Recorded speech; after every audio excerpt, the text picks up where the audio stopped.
Assalamualaikum warahmatullahi wabarakatuh.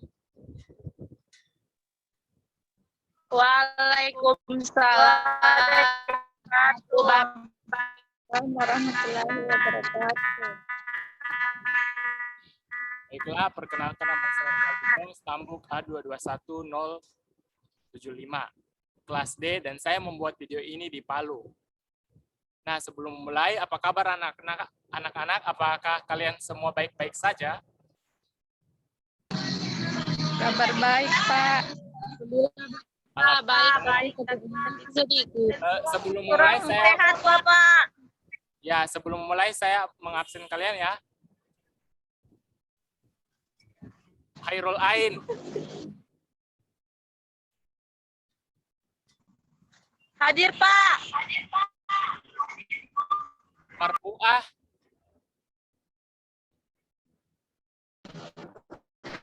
Hadir, Bapak. Maimunah.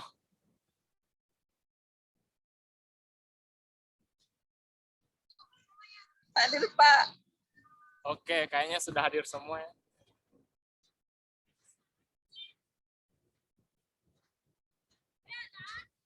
Oh iya, ini lagi masuk.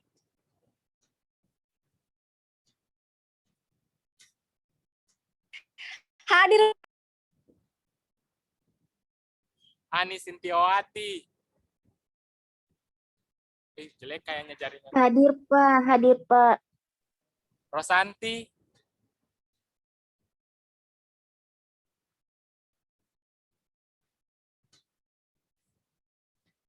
Kayaknya jelek. Oke, lanjut.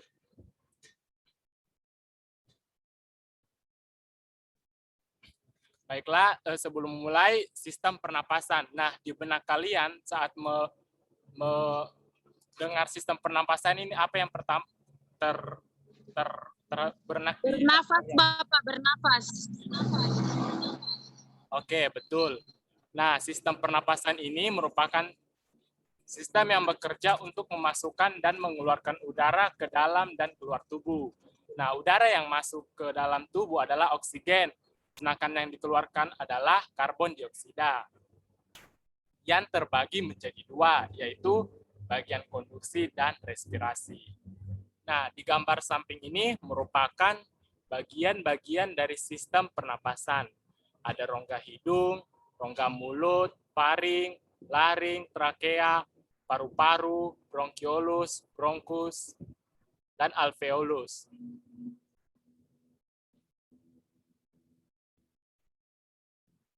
Nah, organ pernapasan yang pertama adalah rongga hidung. Nah, rongga hidung ini di mana organ yang berhubungan langsung dengan dunia luar, yang terdiri atas rambut hidung, selaput lendir, dan konka. Rambut hidung berfungsi untuk menyaring debu atau kotoran. Selaput lendir berfungsi untuk memerangkap benda asing seperti debu, bakteri, dan virus. Nah, konka mengandung kapiler darah berfungsi untuk menyamakan suhu udara dengan tubuh. Nah, jika kalian menghirup udara, maka ketiga elemen dari hidung ini akan memfilter udara tersebut, sehingga jika udaranya kotor, maka kotoran-kotoran itu akan tersumbat tersumbat di hidung, sehingga akan menjadi kotoran seperti itu. Kemudian faring. Nah, faring ini organ pernapasan yang letaknya di belakang posterior. Nah, bisa kalian lihat di gambar di samping ini yang saya tunjukkan kursor. Rongga hidung hingga rongga mulut dan di atas super atau superior. Laring tersusun atas otot rangka yang dilapisi membran mukosa atau kontraksi otot rangka membantu dalam proses menelan makanan. Nah, faring ini juga membantu dalam proses menelan makanan, karena mereka satu jalur dengan proses pencernaan.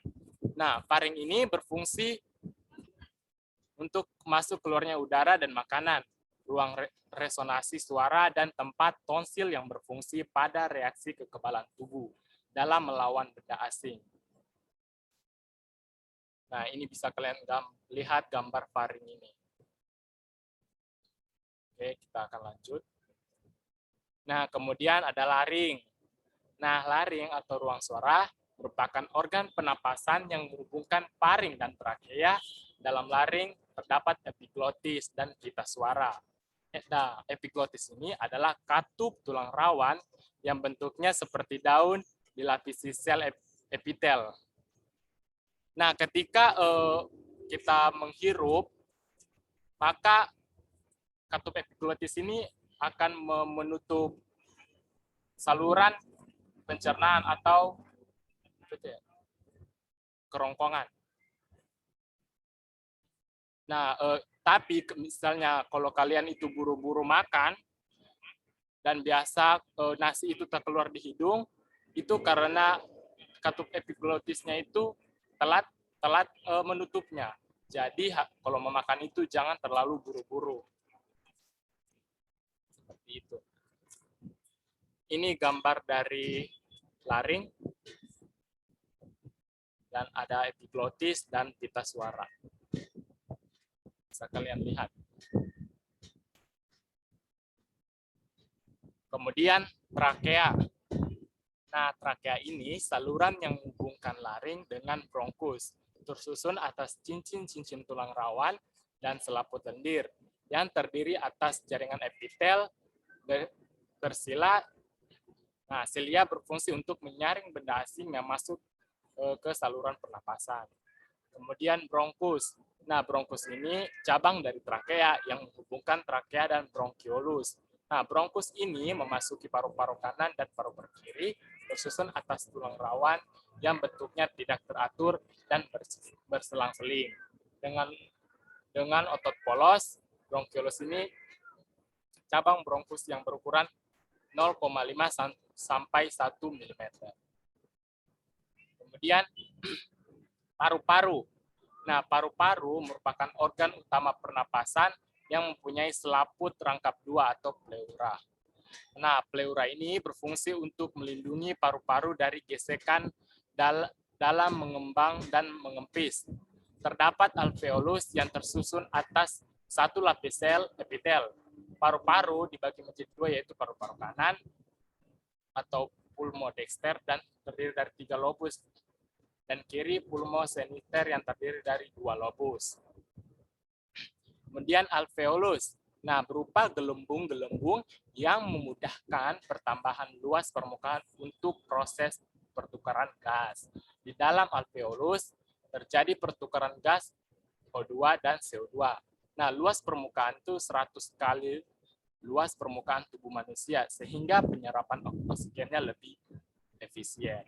Nah, ini merupakan struktur dari paru-paru. Bisa kalian lihat.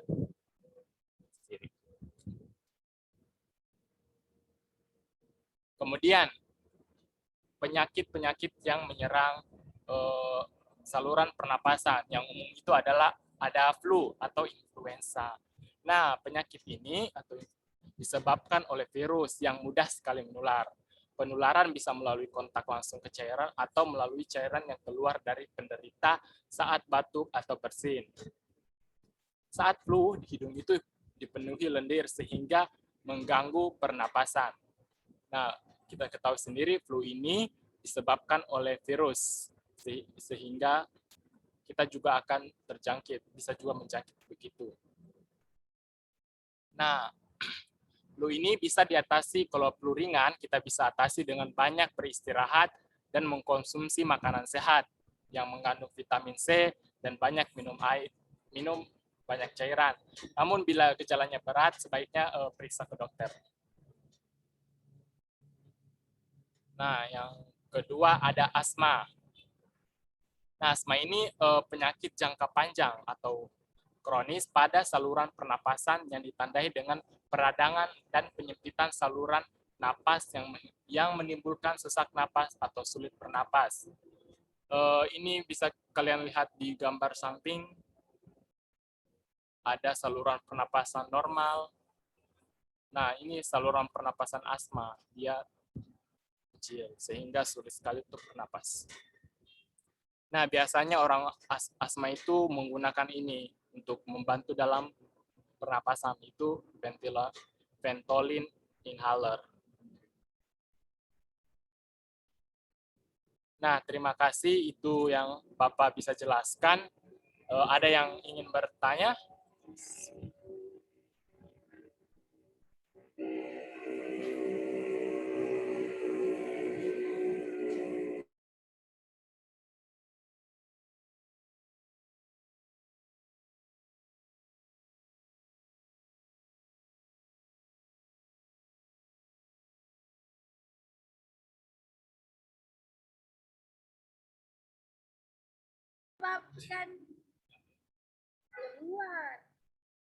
Ada yang ingin bertanya?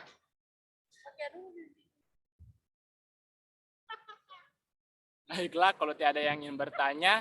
Saya Bapak.